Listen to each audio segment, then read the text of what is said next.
Welcome back to Concilium Historic Imperialis. I am your humble lore master, Decurio Iomhar, and I am joined by our resident 40k newbie, Chef Tekonis. Say hi, Chef. Ooh. Today, we will be continuing our journey through Imperial history and pick up at the beginning of the Horus Heresy. Uh, Before we do, however, I would like to mention our Patreon. For only $5 a month, you gain access to our content 2 days early, get to see our bonus content, and have a chance to vote on what topic we cover next in our lorecast. We also have a free Discord server for anyone to join. If 40k is your thing, consider joining the growing community. Link for both in the description. Now, Chef, for the second time, in your own words, would you please describe what we covered in our last episode? Well, okay. So basically, last episode, the Emperor needed a way. He basically wanted to create 20 Primarchs, Yeah. or like 20 sons, basically, um, with his own like DNA and Hydra, right? Erda. Erda's DNA basically make up the code and make the Primarchs. Uh, So that was a way the same like gene code would be used to make the Astartes for each Primarch.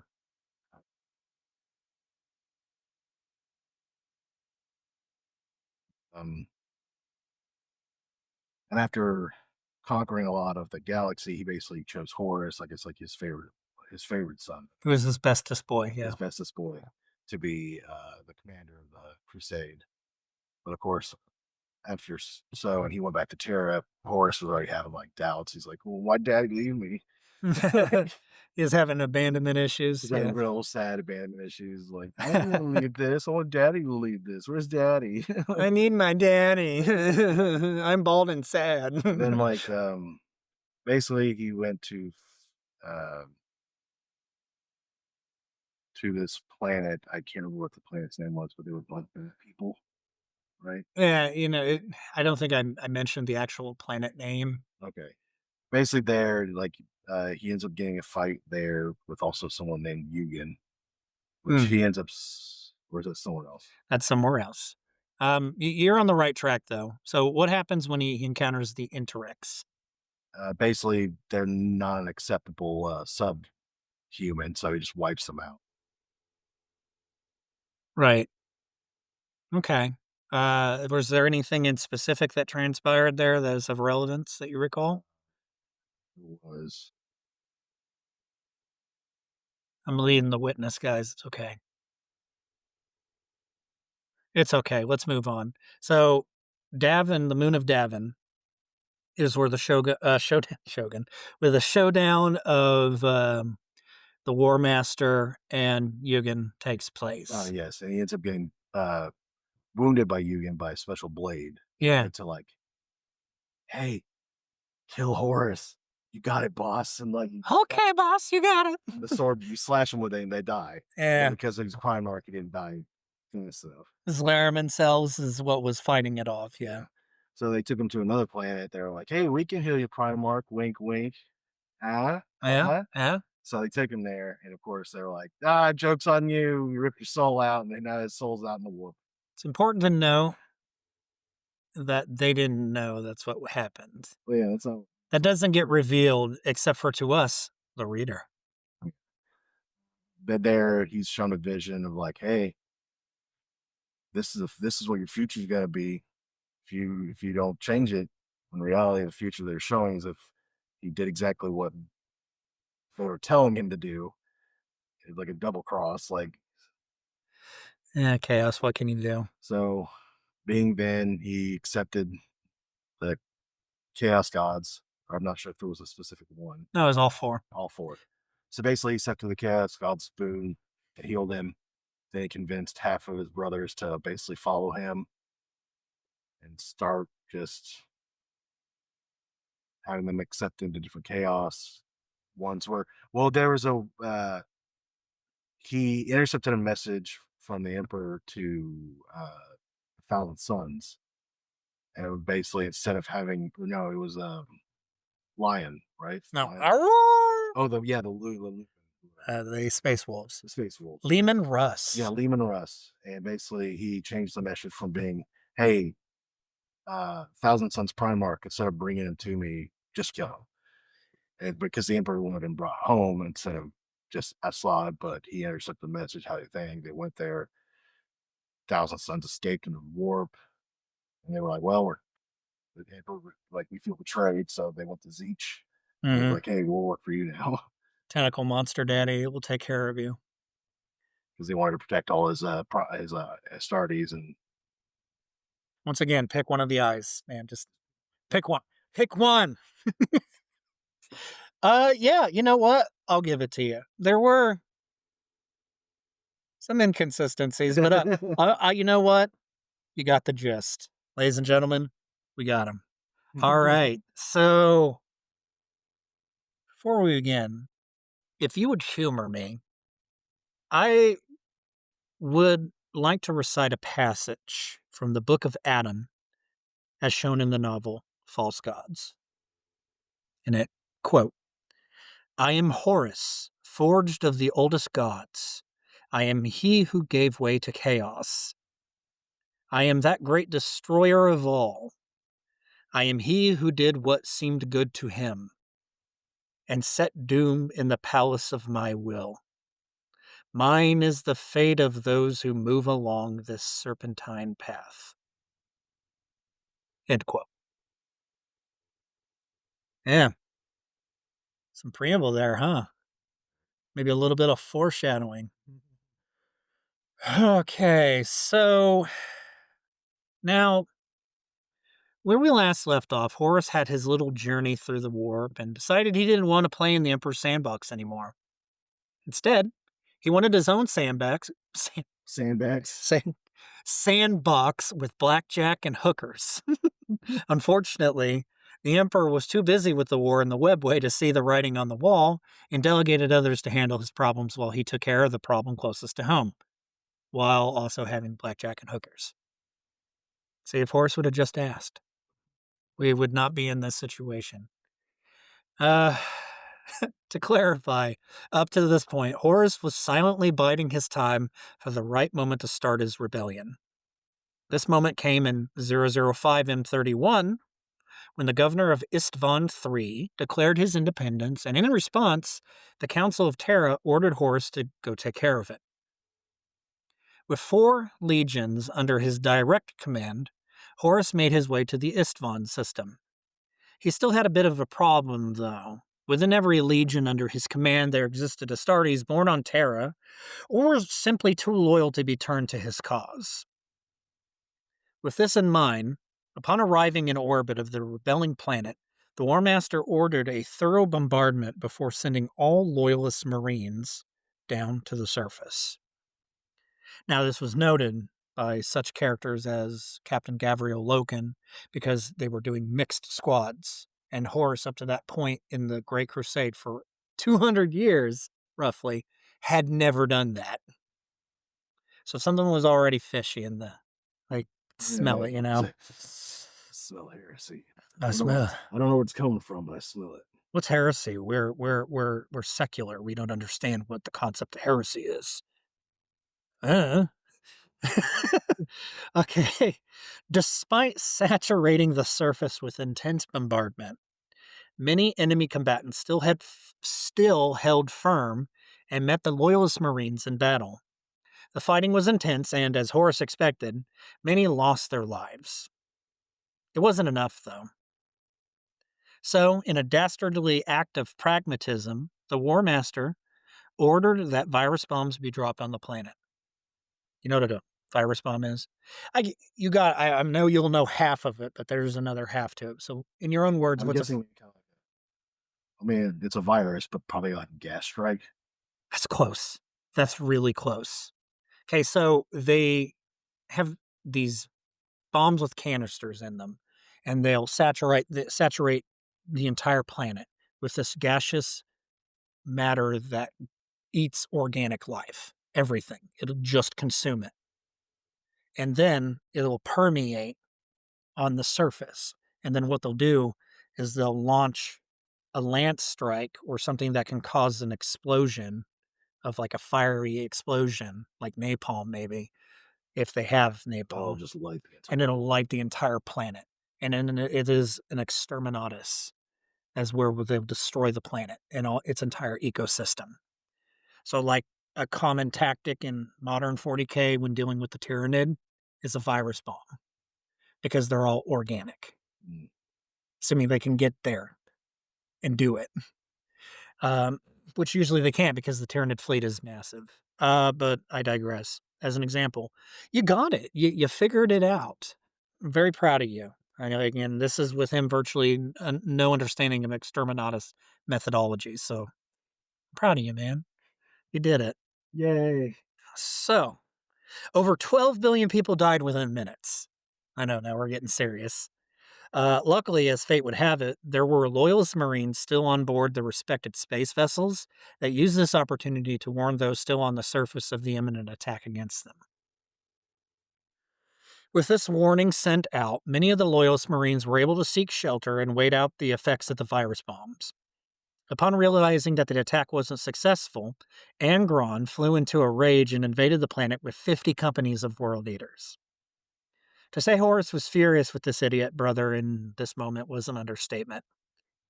In effect, Angron had ruined any momentum the War Master had by dragging the fight on with this costly conflict. Because Horus wanted it done and over with so he could move on.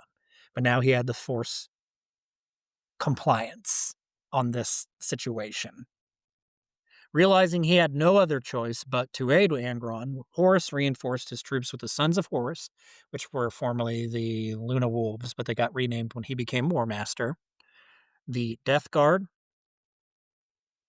and the Emperor's Children. The Loyalist Marines, led by Saul Tarvitz of the Emperor's Children, fought bravely against this onslaught. It was not to last, though, and after forcefully withdrawing Angron and his forces, the War Master ordered a systemic orbital bombardment that killed the last of those still on the planet. And this included one Gavriel Loken. Rip. Meanwhile, Captain Nathaniel Garrow of the Death Guard, who had been left out of combat following a previous injury on planet, discovered the virus bombs that were going to be used by the traitor forces. So we're kind of like taking it back a little bit before the virus strike. Okay. Realizing Horus would betray those on the surface, Garrow gathered 70 of his loyalist Marines and commandeered the frigate Eisenstein, as named after a famous scientist from the ancient Terran age, and escaped the Isfon system via the warp. He's the reason why Saul Tarvitz was able to get on the planet and warn them. He's the guy that's responsible for that. During the escape from the system, the Eisenstein was severely damaged and unable to get a message out to loyalist forces through their astropathic choir. Left with no other options, Garrow ordered the ship's warp engines to self-destruct before detaching them from the vessel. The resulting explosion happened to attract the nearby Phalanx, a massive battle station that served as Primarch Rogel Dorn of the Imperial Fist flagship, who happened to be becalmed in the area for some time following a warp excursion. Now aboard the massive battle station, Garrow and his crew regaled Dorn of the events leading up to their encounter. Rogel was notably pissed at Garrow, but after a standstill in which the captain almost lost his life to the fury of the Primarch, he relented and decided to take the surviving crew of the Eisenstein for future questioning back to Terra.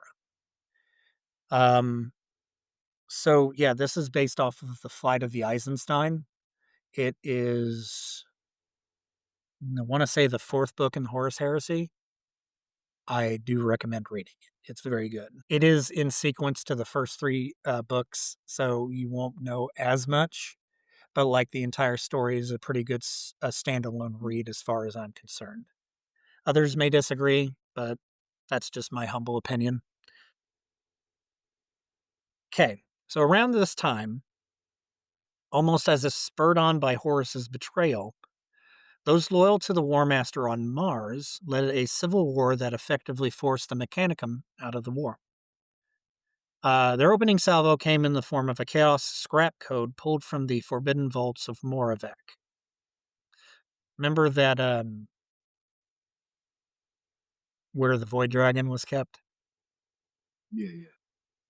That place. Yeah. or one of the chambers associated with that labyrinth, it is to note.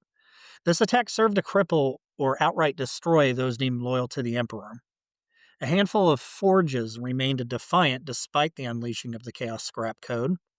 So, Fabricator General Kelbor Hall, who's the leader of what will be later known as the Dark Mechanicum, rushed to eliminate these holdouts and was met with extreme resistance in the form of asset denial, as these forges detonated their reactor cores rather than allow Hal his prize.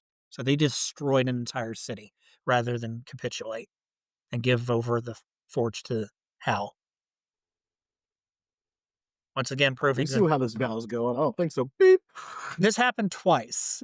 They're like, the first guy did it on a lark because he's like, nah, the hell with Hall. He's an ass. And then the second lady who was in charge of the other forge was like, I refuse to let him have this for the Emperor. Yeah. After these conflicts, loyal forces led by Captain Sigismund of the Imperial Fist and Comba Diaz of the Imperial Army landed to reinforce the bewildered Loyalist Mechanicum. Despite this, it became increasingly obvious that Mars was lost to the Emperor, and after an order for all possible munitions, equipment, and armor to be gathered, the remaining Loyalists evacuated the planet.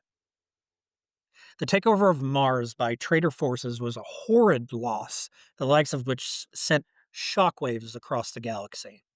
Regardless, Rogel Dorn ordered a blockade of the planet, forcing those enemies of the Emperor still on the planet to remain there until the arrival of the War Master's fleet in 014 M31. So, roughly about 7 years later at this point. Turning back to the Istvan system, Horus knew it was but a matter of time before a retribution force would come for his head. With this in mind, he began formulating a plan to deliver a decisive blow against his father. Deciding that Istvan 5 would be where the two sides would meet, true to form, word reached Horus of 7 full Space Marine legions bearing down on him. Sadly, 4 of these Primarchs and their legions had already turned against the Emperor and were poised to strike when the moment was right. Starting to see how the narrative's going, huh? You see that? You can't see it, but I can see the gears turning in his head. That little wry smile of his as he knows what happens next. What happens next? Obviously, those four like, hey, we're here to kill you. Not. They didn't launch an attack on the other guys that just showed up to take out Horus. Fantastic. Let's find out. At first, the Loyalists did very well, scoring naval supremacy over Istvan 5 before beginning their planetary deployment. This massive Loyalist force was commanded by Ferrus Manus of the Iron Hands, and together with the Salamanders led by Vulcan, the Raven Guard under Corvus Corax, and of course Ferrus's own legion, they served as the first wave against Horus's forces on planet side. What they didn't know was Horus knew where they were going to stage their deployment. So the outcome was a bloody mess as the Loyalists were pinned down and unable to advance almost immediately. During this carnage, Fulgrim, the Primarch of the Emperor's Children, and Ferrus Manus engaged in a bloody duel, a combat, a melee, if you will. In a moment of anguish and tragedy, as the two brothers were quite fond of each other, Fulgrim beheaded Ferrus while the rest of his sons were massacred following the demise of their Primarch. Now in full retreat, the remaining first wave headed towards the safety of their brothers in the second. Sadly, the 4 legions of the second wave were all traitors and opened fire on those they once called brother. This devastating betrayal would later be known as the Drop Site Massacre. Of survivors, there were very little. Those Raven Guard not slaughtered in the battle managed to carry their wounded Primarch to a shuttle where they would escape to their home world of Deliverance to alert the Emperor and recover from the near decimation of their entire legion. Vulcan was also killed in action, but in a surprising twist, he came back to life, revealing to his traitorous brother Conrad Kurz of the Night Lord Legion, that he was a perpetual. Yeah. You remember perpetuals? Yeah. Okay. Made as a prisoner for a time, Vulcan was taken by Kurz to his flagship where he would be subject to horrific torture. It drove him mad, just so you know.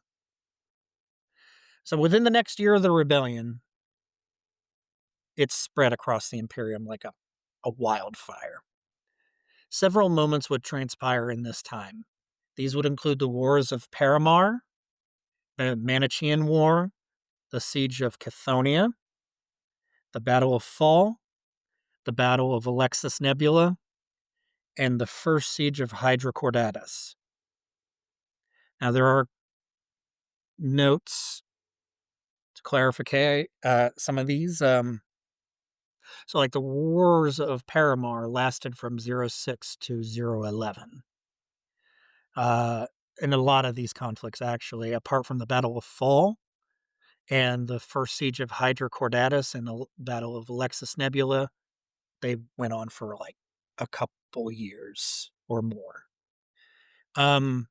Since they are largely of no consequence apart from little snippets of lore, we are going to move on. In 007 M31, we also see the Battle of Calth, as the Word Bearers under Lorgar Euralian launched a surprise attack against the Ultramarines. Ultimately, the attack failed, though the losses were substantial, as Rabute Gilliman would have to fight the Word Bearers and World Eaters in what would later be known as the Shadow Crusade. So, like, biggest legion now being tied up by two others. While this was transpiring, the Lion and his legion got caught up in a 3-year conflict against the Night Lords. Horus knew Lionel Johnson was an effective general, and his numbers alone would prove a problem. So this conflict served as a means of distracting him while the War Master used this time to gain an advantage against one of his most dangerous adversaries.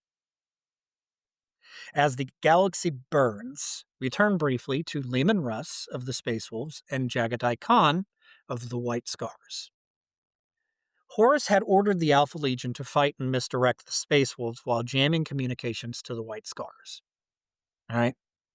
Now, up to this point, the White Scars were unaware of the heresy, as they were fighting a long campaign against orcs in the Chondak system. So, like, they had no idea the heresy had happened, that there's open rebellion. Leman Russ didn't know, and he was quite furious. Seemingly, a schism had occurred between the twin Primarchs, Alpharius and Omegon, of the Alpha Legion. Isn't Alpharius, well, his legion and him, isn't he kind of like a double agent type thing? That's the vibe the Alpha Legion goes for, yeah. Like there's they work for chaos, but then they're like, I don't Okay, work for so chaos, or like Alpharius, again, there's twin Primarchs of the Alpha Legion. Nobody knows that except the Emperor and Malkador. And I guess Horus, maybe. It's not made clear. But so Alpharius completely believed that when that cabal of aliens, they're like, hey, if Horus wins the war, chaos will be defeated because he's going to consume the entire galaxy and they're going to oversaturate themselves and explode into non-existence or some nonsense like that. Alpharius believed that. Omegon did not. But Omegon deferred to Alpharius because he was the younger twin. So the Alpha Legion turned and joined Horus because they knew it was going to kill chaos. And in a weird moment of thinking beyond the human race, basically, I need to make that clear.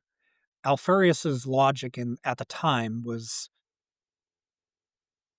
essentially, wow, okay, the human race is going to die, but the galaxy will live on, and the chaos gods will be gone, and everything else will be in peace. And then Alpharius was like, I'm for that. And Omegon's like, what of humanity? And, there was a conflict of interest there. So, against his brother's wishes, Omegon neutralized the device blocking communications to the White Scars. Like, he launched a little op and turned it off. This allowed the Legion to discover the news of the heresy. After learning of Horus's betrayal, Jagatai was still kind of on the fence, and he refused to pick a side. Instead, he vowed to learn the truth of the heresy himself and traveled to Prospero. Now, upon seeing the ruins of the once great world, the Khan was still uncertain, and this forced Horus sympathizers within his legion to attempt a coup against him. This backfired tremendously. Bad. It was just bad. And after a brief exchange with Mortarion, Jagatai joined the war as a loyalist. And like they had a row on Prospero. He's like, and this did technically happen before the coup, it's worth noting. Because he was like talking to Mortarion. He's like, hey man, this is your one chance, join Horus. We're on the right side of history. And Jagatai's like, Dad's no saint, but he has a plan. And Horus has not lived that long compared to Dad, who's been around for tens of thousands of years. But I'm not sure yet. And then Horus sympathizers turned on his legion against him. And he's like, oh no, yeah, all of you are exiled from my legion. And how you're going to be exiled is you're going to be penitent crusaders. You're going to be in the front, taking all the fodder work, and you're going to die to the man for your betrayal. But he joined the loyalist anyway, because Jagatai Khan is arguably the most sensible and real, real Primarch of all 20 of them. Like, he don't play. He realized that the Emperor is a tyrant, and he understands that it's just how it has to be because humanity's in a bad spot.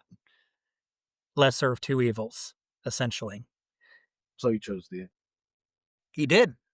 Jagatai Khan, and thus the White Scars, are loyalist. And I'll be honest with you, Horus absolutely didn't think that was going to happen. He thought he was going to turn Jagatai, so it was a shock.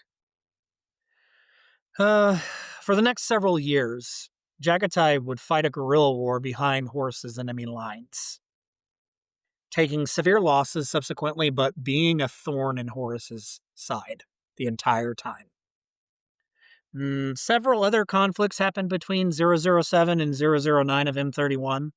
These include the capture of the Perfect Fortress. This one's very funny. The Mizoan campaign, the Siege of Baal, as in like the home world of Sanguinius, the Battle of Vanaheim, the Battle of Catalyst, and the Breaking of Anvilus. I know. So many battles. The takeaway from these series of conflicts is largely non-consequential, apart from the Battle of Catalyst, in which the White Scars utilized an ancient Dark Age of technology device called the Dark Glass to open a webway portal to Terra. Once there, the White Scars would help in defending the capital world. So, we now have the Imperial Fists and Jagged and the White Scars now on Terra. So there? Yes, but they're not a legion. They're just like the guards of. Let me be clear. They're scarier than Astartes. Like, one custodian is probably worth like 100 Astartes. They're terrifying. They were built with time and patience. When you are.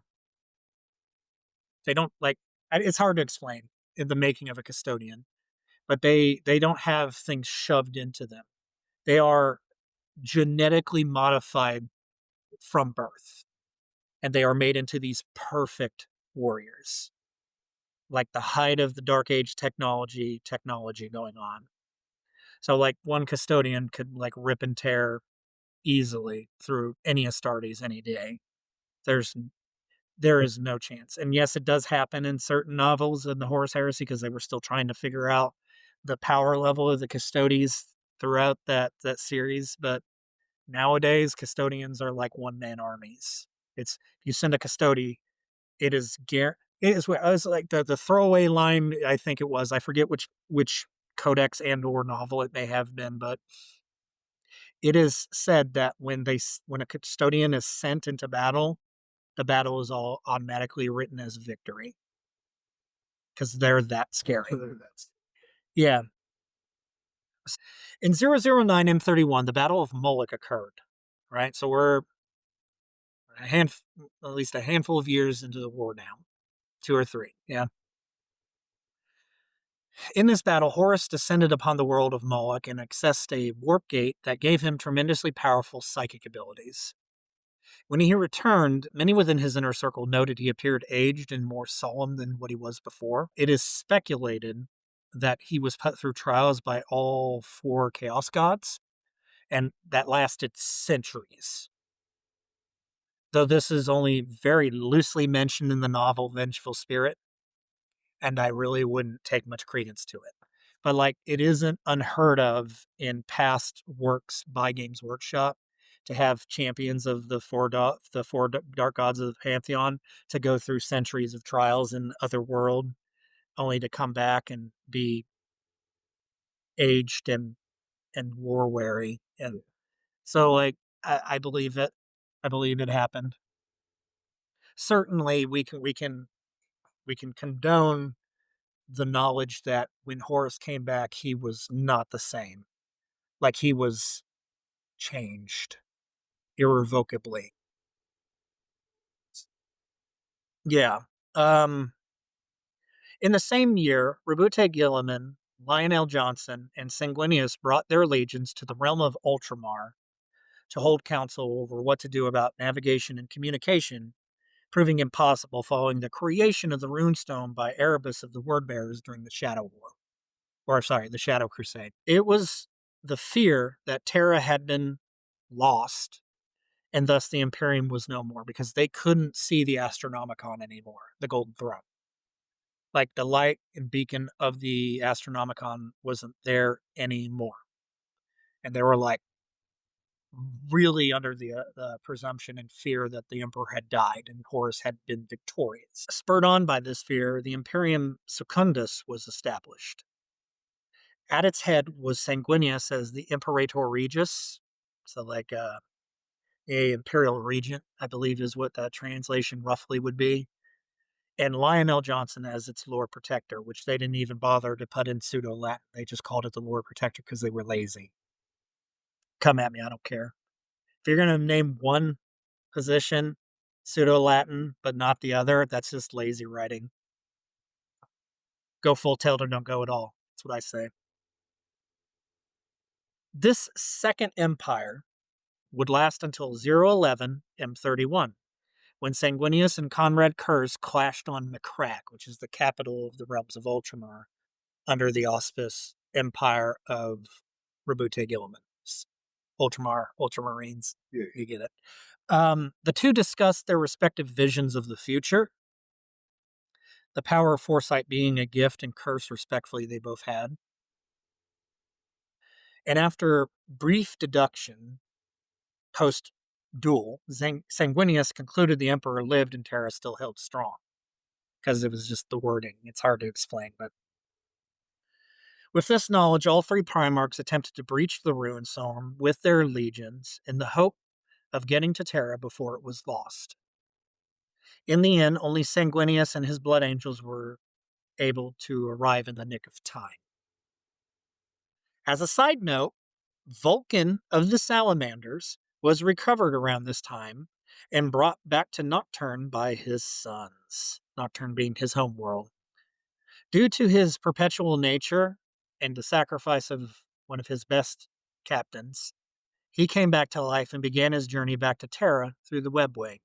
The madness and malaise that had inflicted Vulcan, due to, like, I don't know, the sacrifice, it's not really well written or explained.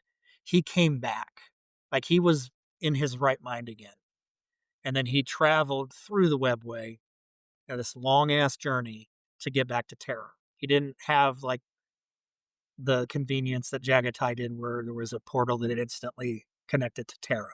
He had to put in the work. Once again, proving that Vulcan lifts. You even lift, bro? He does. You see these gains? Vulcan doesn't skip leg day, ladies and gentlemen. Nor should you. Yet again, I'm going to rattle off a series of battles that happened in this time. Stop me if any of them tickle your fancy. This includes the Siege of Inwit, the Battle of Talarn, and the Cataclysm of Iron. Once again, this is largely filler and doesn't really matter in the larger scheme of the narrative. As we approach the final years of the heresy, thank Christ, Horus at long last begins to approach the Sol system. In 012 M31, Leman Russ grew frustrated at the impending destruction, and shortly after Sanguinius arrived on Terra, he took his space wolves and attempted to assault Horus directly, using tracking runes planted on the Vengeful Spirit by a group known as the Knight Errants. It's complicated. We won't get into it. Garo was involved. It's a whole thing. True to his nature, Leman Russ rushed headlong and engaged in a surprise attack against Horus's forces. He's just doing what he does. He can't help but Aru and then hit things with his head. Shout out to, Space Wolves fans. Aru. This would accumulate in a duel between the two Primarchs. Woof. Bork. Big ass dog. That's a big. It doesn't even bark right. Bork. Why does he have muscles? Why don't you? Bork. In the just punched him. he just psyched me out. He did the whole, two for flinching. And I flinched, and then he just kind of like did a weird chuckle that dogs do. Bark, bark, bark. That's stupid. Moving on. So yeah, this would accumulate in a duel between the two Primarchs. In the engagement, Russ was badly wounded, but managed a blow against Horus with the Spear of Russ, which is something that was like gifted to him by the Emperor. It's like the Emperor's Spear. He just called it the Spear of Russ because he's original like that. And weirdly, when Horus was struck by the spear, it began cleansing him substantially of the amount of corruption that like he had received since Moloch. Like it began pouring out of him.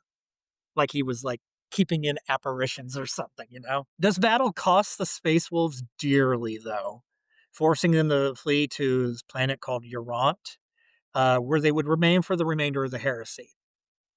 In this same year, the Battle of Beta Garma happened, pitting two massive Titan legions. You remember what Titans are?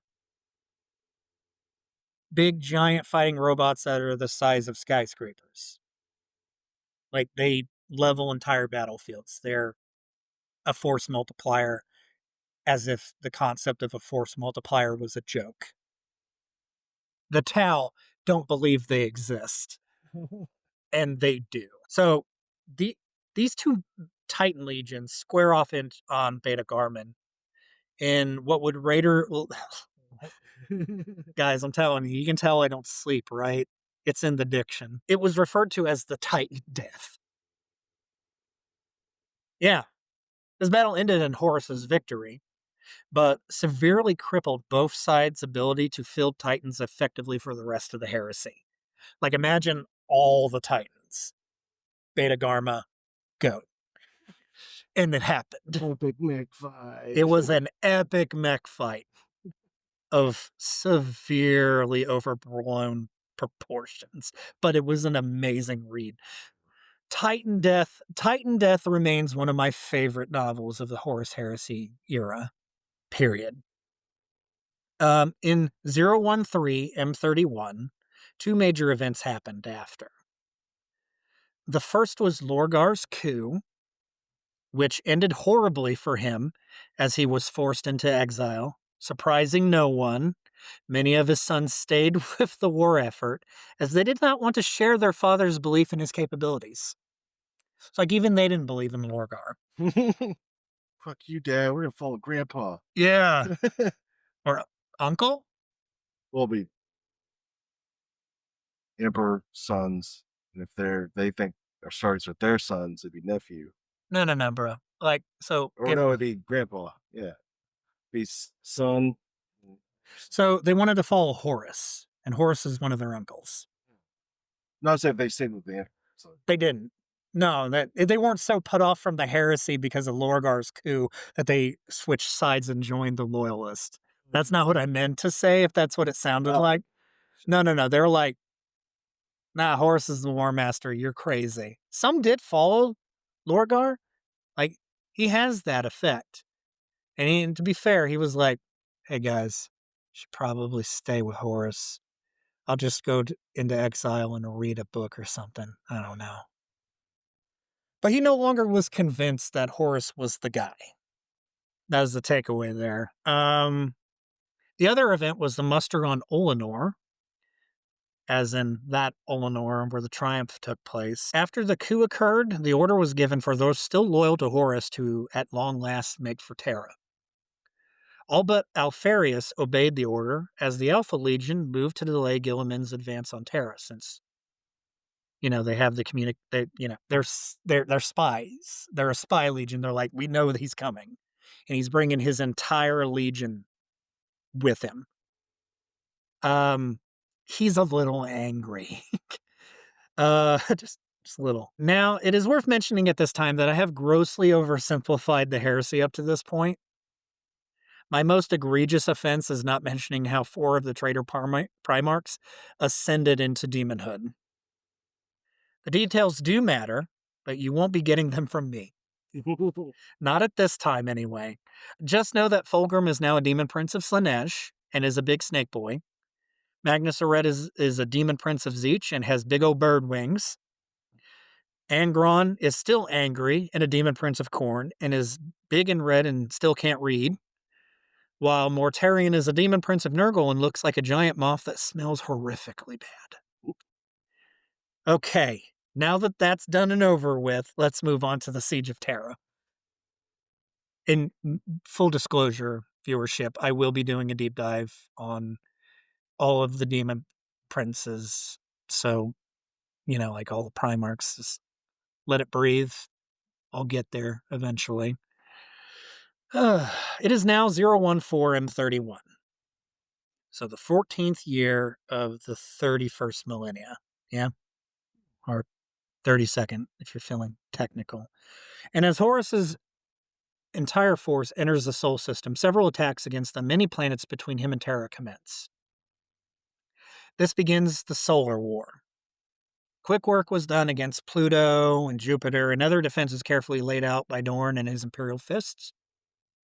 Despite these best efforts to delay Horus's forces, however, the vain hope of lasting long enough for Guilliman to arrive with the Ultramarines eventually evaporated as Horus's forces destroyed Luna's naval bases, and after only 30 days, began to destroy Terra's system defenses as well.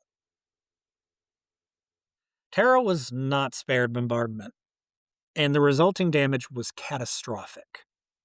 After such devastation, Horus landed all traitor legions and his many allies ranging from the traitor army, the Dark Mechanicum, cultists, and even demons. Despite meeting heavy resistance from the Imperial Fist, Blood Angels, and White Scars, the defenders were eventually pushed back to the Imperial Palace, which is in the Himalayas, by the way. By the 55th day, the traitor forces had reached the inner palace, but Sanguinius managed to hold the Eternity Gate, even as a bloodthirster by the name of Kabanda led an assault against the embattled Primarch. Now, Kabanda is, to us Blood Angels fans, the bane of the Blood Angels. This guy keeps showing up where he's not wanted. He was in the Sigma system, and that's when, Sanguinius found out about the heresy. He's there in the siege. He's in the devastation of Baal all the way into the 42nd millennia. It's like he just keeps showing up. He's like a canker sore, you know? He just won't go away. There was also a really famous quote that Sanguinius delivers prior to the battle at the Eternity Gate. Good stuff. If I could find it, I'll read it to you later. I don't have it on me right now. Hindsight's a bitch. This assault ended in a bloody stalemate. Horus, who at this point had yet to show himself on Terra, realized his time was running out as both Gilliman and the Lion would arrive shortly. This boost to loyalist numbers would be more than enough to end the war effectively, so in a last-minute gamble, he ordered his void shields of his flagship to be lowered. Seeing this, the Emperor left the confines of the Golden Throne to bring justice to Horus, aboard the Vengeful Spirit. Malkador took his place upon the ancient device, sacrificing his eternal life, as he was also a perpetual, long enough for his old friend to do what must be done. Accompanying the Emperor was a handful of custodian guard led by Constantine Valdor, Rogel Dorn, Sanguinius, and Terminators of both legions. The Emperor's forces were scattered during the teleportation and were forced to fight through the ship upon arrival. Sanguinius would be the one fated to find Horus first. Now, at this point, Horus was a god made flesh by the powers of chaos. The fight between the two brothers was pathetically brief and tragic. My majestic hawk boy was brutally slain by someone he once called friend and brother. I just need a moment. Edgelord got taken down. He's not an edgelord. He would now he is a gross oversimplification to call him an edgelord. If you even read one book where he's featured, you realize he was the best of them. That isn't pious, that's fact. Like, he was charismatic, he was thoughtful, he was kind, he was a no-nonsenser. He got his brothers to get along and disarmed them with the kind of unnatural charm that belied his true nature. Like, he was beautiful. He was the guy. He should have been War Master. Okay, I can move on. The resulting psychic shock wave resulting in Sanguinius's death hit all Blood Angels in this moment, driving them into a black rage as they tore into friend and foe alike. When the Emperor found Horus, he was standing over the corpse of Sanguinius. Rip. The duel that happened next was the stuff of legends. Two gods waded through space and time, attacking each other in ways that would shake our simple mortal understandings. So we're just not going to. Despite Horus's clear edge in the duel, the Emperor was able to land the killing blow after receiving grievous injury from his once favored son. With Horus at long last slain, all the powers that were held in place dissolve, and all at once it became obvious that the War Master had been killed. The first captain of the Sons of Horus, Ezekiel Abaddon, took control of the Legion and retreated from Terra as Dorn and Valdor rushed the Emperor back to the Golden Throne. The sustaining injuries of the Golden Throne was enough to stabilize the Emperor, but it unfortunately kept him in a state of unresponsiveness as Gilliman and the Lion at long last arrived on Terra.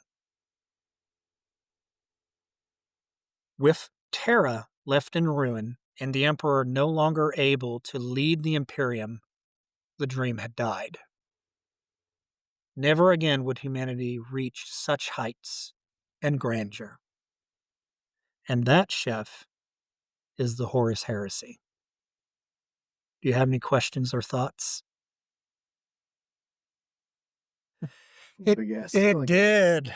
I was like, where do they get the resources for all this shit? Like building up like the giant ships and like I'm like, where the fuck are these resources? The Imperium at the height of the Great Crusade had 1 million worlds under its dominion. Okay. 1 million. Gotcha. That's what it came from. Yeah. Yeah, no.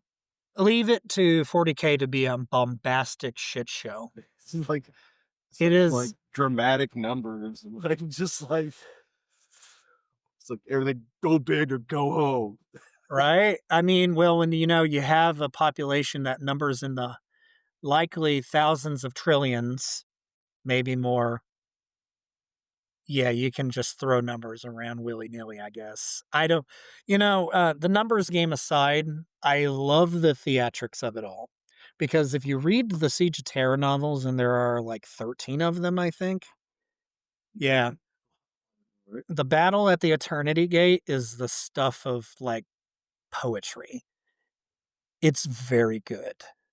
Like, you get into the mind space of Sanguinius as an example, and you start to learn exactly how awesome he was.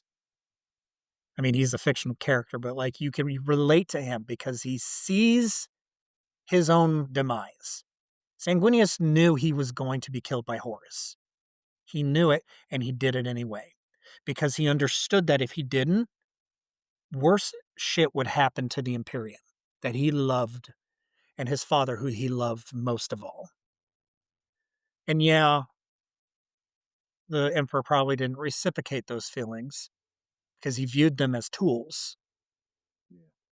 but it doesn't change the emotional growth and depth of the character. That is why Sanguinius is my favorite Primarch, and his Legion even more so, because every single one of them carries a torch into the future of what was but no longer can be ever again. And I fucking love that. That's good shit. It keeps me warm at night. Stuff. It's good stuff. So yeah, man. You have any final thoughts? Anything you want to ask me that came up that kind of tickled your fancy during this diatribe? No, I mean it's just nice finding like what happens with where a lot of this like stuff I didn't know beforehand led because up until this point it would just been mainly RP games in the 4K universe. I found by friend. Yeah.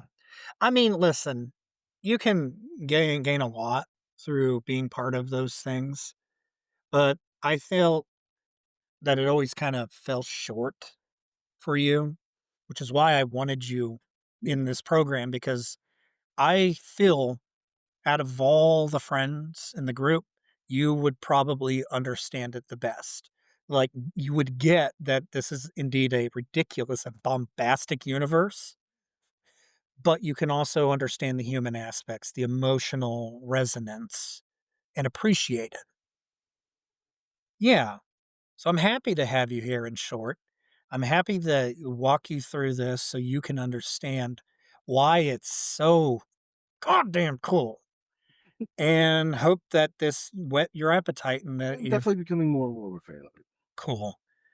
Just wish it wasn't so say expensive Yeah, to buy minis and stuff like that. Because I was like, I thought it would be cool if I playing it, but I'm just like, it's so expensive. it is. It is. It is a rich boy's habit. But I would contend that your best tactic there is find the thing that you think is the coolest. And instead of buying that big O spear point boxes they have, just go to like your local store, like Game Preserve, where we're close to where we live. Shout out to Game Preserve, y'all are awesome. Support your local businesses, please. Um, but anyway, go to the Game Preserve and like just look at like those big box sets they have and what units are in them, and then just buy that shit piecemeal. Yeah.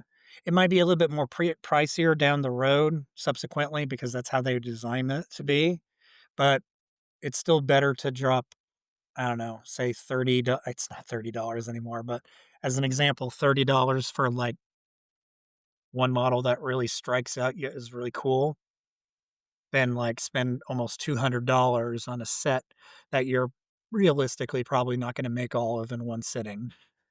It takes time. Uh, Miniature painting and design is a very intricate art. It is not an art I prescribe to because I have no artistic skill in that regard. I've painted a few things. I painted another one of our friends has a Power Ranger game, Yeah. and I painted damn near all of the names for his Power Ranger game. Yeah. You have no idea how happy that made him, by the way. I remember like the day after that situation, him and I were talking briefly about it, and he's like, "Man, I'm so glad he painted these because it just helps me, plan future sessions." It encouraged him. I don't think he said it in that so many terms, and he certainly probably wouldn't think that himself, but Yeah, I they know. basically let me use them for practice to be able to do so. So Right, it was a give and take situation, but, you've always been a Chad like that. You do things like that because you're just good people, and I certainly am made better for having you in my life. Such as the corniness goes, any final thoughts? Anything you would like to add? uh, no real final thoughts to this. I know eventually for the listeners, I haven't started it yet. I do plan on eventually possibly streaming under my stuff. Like it'll be either be just Chef Tekonis or it'll be most time just Tekonis. It's just the tag I've always used. But I know we've talked about possibly streaming Warhammer games and stuff like that. Just us just playing on Twitch because I have a Twitch account, but that's for future endeavors. Yeah, Right no. now, we're w still w just doing real fast and Yeah, no, it's a bit of a slog because, like, I was talking to him prior to the recording.